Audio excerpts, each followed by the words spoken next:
এই জ্ঞানটা হচ্ছে বুদ্ধিতে। তাই লক্ষ্য করে দেখবেন যে দক্ষিণেশ্বরে যান, মা কালীর মূর্তি দেখেন, ডান দিকে দুটো হাত বড় সুন্দর, একটা হাতে এরকম করে আর একটা হাতে এমনি করে। বর অভয়, অভয় দিয়ে বলছেন ভয় কেন, আমি তো মা, তোমাদের কিসের ভয়?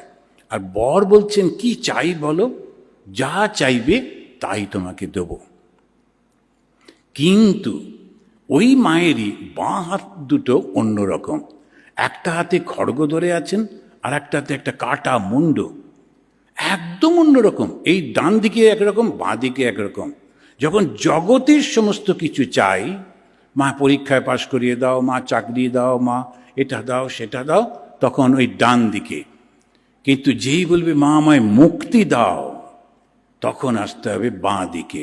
এই বামা কালী বাঁ দিকে যিনি আছেন, তিনি ওই খড়গটা কাউকে কাটার জন্যে না, অহংকারটাকে কাটার জন্যে। যে মুন্ডটা ধরে আছেন, ওর নিচে একটা শেয়াল বসে আছে, ওই শেয়ালটা পশুটি চাইছে ওইটি, তখন যেন মা বলছেন এটা তোমার জন্যে না, এ জ্ঞান পশুর জন্যে না, শুধু মানুষের। ভেবে দেখুন কি সুন্দর। এই হচ্ছেন শ্রী শ্রী মা কালী।